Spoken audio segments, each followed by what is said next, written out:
Ever wonder if the reality as we know it is actually real? Or could we be living in a sophisticated simulation? What if everything you perceive, every person you meet, every emotion you feel is all part of an intricate computer program? This thought-provoking concept is not just a plot of a sci-fi movie, but a real scientific hypothesis known as the simulation hypothesis. The simulation hypothesis postulates that our reality may not be as real as we believe it to be. Instead, it suggests that we might be inhabitants of a simulated universe created by an advanced civilization, much like a video game or a virtual reality experience. This hypothesis explores several intriguing forms. There's the ancestor simulation, where a technologically advanced civilization creates a simulation of their ancestors. That's us. Then there's the resource exploitation simulation, where simulations are run to find solutions to problems or to exploit resources in some way. And finally, there are the philosophical explorations, where simulations are created purely for the sake of knowledge and understanding.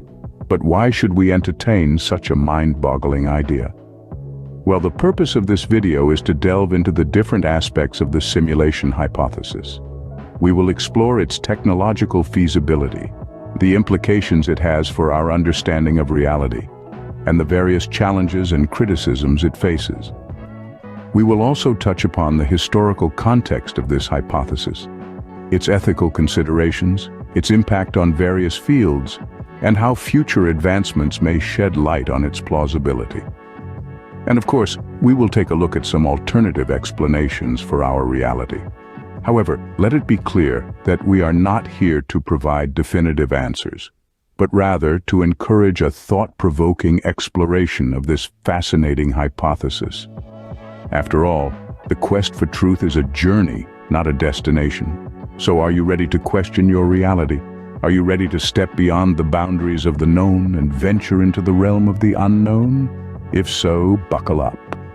Join us on this intellectual journey as we unravel the mysteries of the simulation hypothesis. The simulation hypothesis is not a single idea, but a spectrum of possibilities. Let's explore them.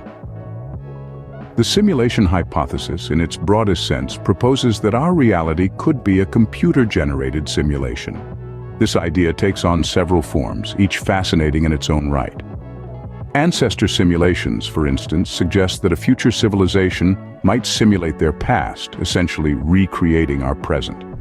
Resource exploitation simulations, on the other hand, propose that we could be in a simulation designed to harvest our cognitive resources. And then there are philosophical explorations, which posit that the universe is a giant thought experiment conducted by a superior intelligence. Now, how technologically feasible is this concept? Well, if we consider Moore's law, which states that the number of transistors on a microchip doubles approximately every 2 years, the computational power of future civilizations could potentially be immense. However, it's important to remember that we're currently limited by our technology. Creating a universe simulation would require an extraordinary amount of computational resources far beyond what's currently available. But let's imagine for a moment that we have infinite computational resources. What types of simulations could we create? There are a few possibilities. First, virtual reality. This is a fully immersive experience that replaces our physical reality. Think of the most advanced VR games, but indistinguishable from real life. Then we have augmented reality, which overlays digital information onto our physical world. This could be as simple as seeing directions on your phone, or as complex as holographic representations of people and objects. Finally, there's the concept of brain-computer interfaces. These technologies could potentially feed information directly into our brains, creating a simulation that we could not distinguish from reality. But what does this mean for our understanding of reality? If we were in a simulation, it could fundamentally shift our understanding of physics. The laws we perceive could be merely the rules of the simulation, not the fundamental truths of the universe. Our concept of consciousness could also be challenged. Are we truly sentient, or are we just sophisticated algorithms? And what about free will? If our actions are determined by the code of a simulation, can we truly make independent choices? Whether we're in an ancestor simulation or a philosophical exploration, the implications for our understanding of reality are profound. Like any theory, the simulation hypothesis has its critics. Let's examine their arguments. First, let's dig into the trilemma argument. This concept, coined by philosopher Nick Bostrom, posits that one of three possibilities must be true. 1. Humans go extinct before becoming technologically mature. 2. Mature civilizations have no interest in running ancestor simulations. Or 3. We're almost certainly living in a simulation. These possibilities, while intriguing, pose significant implications and are not without their critics.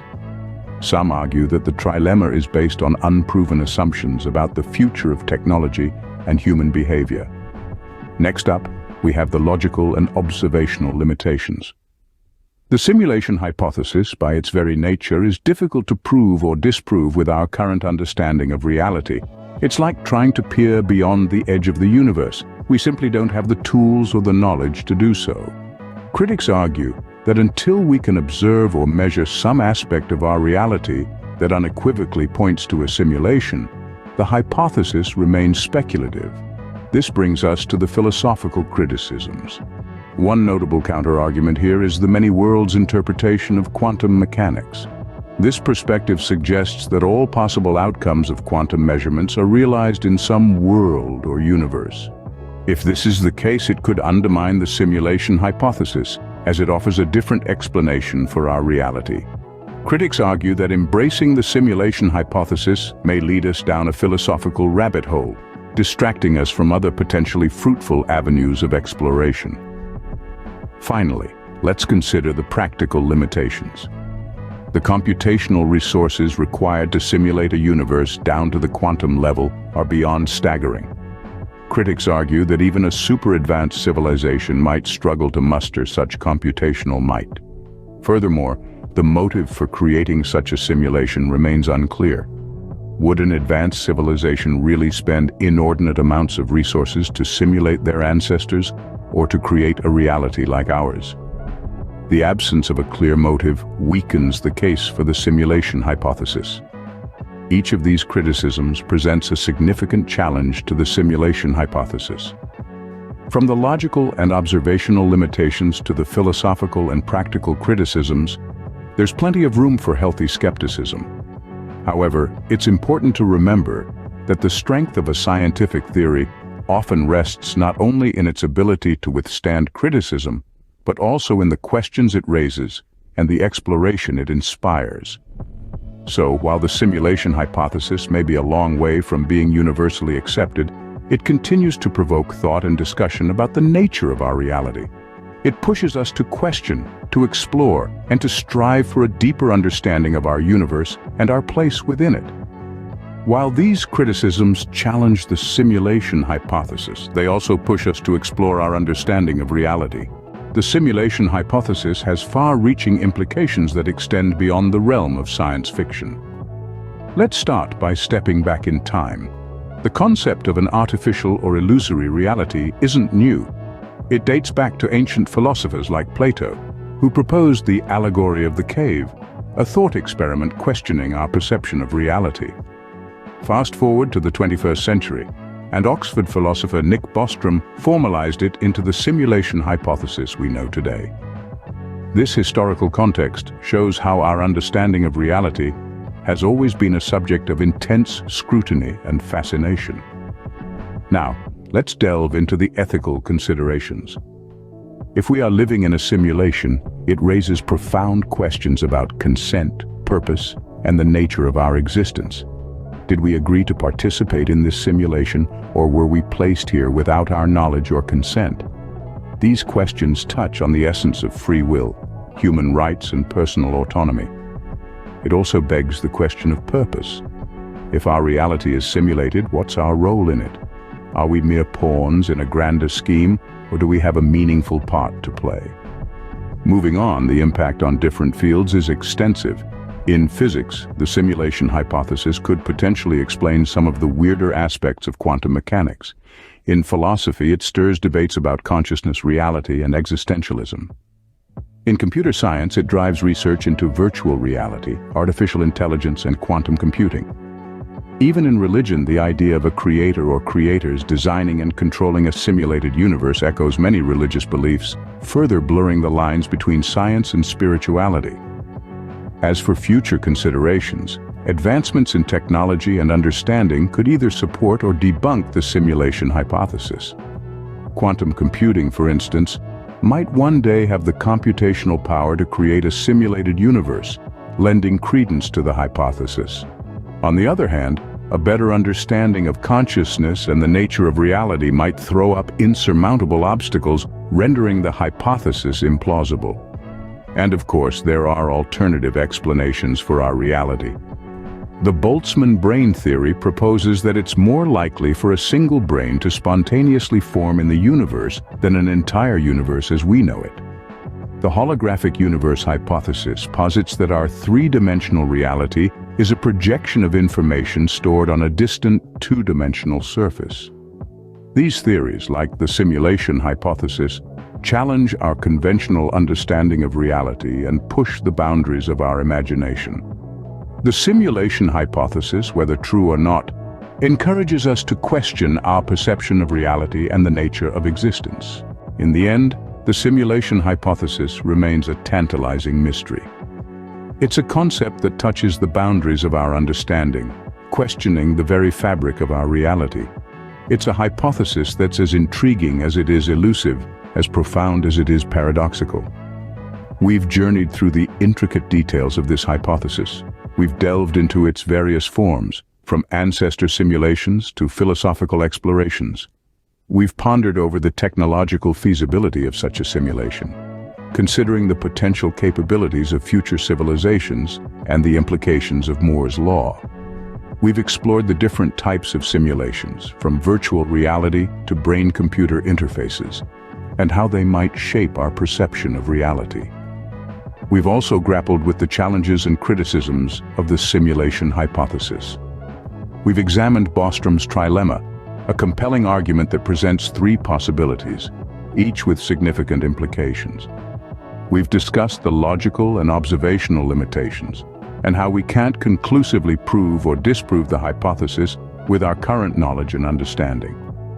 We've addressed philosophical criticisms and practical limitations, offering counter-arguments and highlighting the immense computational resources required for such a simulation.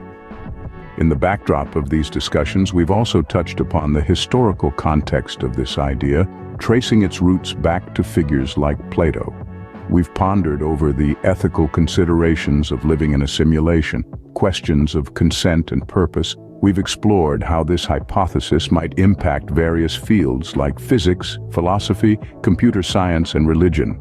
And we've speculated on how future advancements in technology and understanding might shed more light on this hypothesis. But even as we've traversed through these vast and varied landscapes of thought, we've also acknowledged the existence of alternative explanations for our reality. We've briefly mentioned concepts like the Boltzmann Brain theory and the holographic universe hypothesis, reminding ourselves that the simulation hypothesis is but one possibility among many. The simulation hypothesis, like any scientific concept, thrives on continued exploration and discussion. It encourages us to question, to debate, to ponder, and to dream. It challenges us to push the boundaries of our understanding, to look beyond the apparent and seek the hidden truths of our reality. As we continue this journey of exploration, we must remember that the quest for knowledge is never-ending. Every answer we find often leads to more questions. Every mystery we solve often reveals deeper enigmas. That's the beauty of science, the allure of the unknown, the thrill of discovery. Whether we're living in a simulation or not, the quest to understand our reality continues. The simulation hypothesis, as daunting as it may be, is just one part of that journey. As we navigate through this intricate labyrinth of reality, let's remember to stay curious, stay open, and above all, stay fascinated. Because in the end, it's not just about finding the answers, it's about the journey of discovery.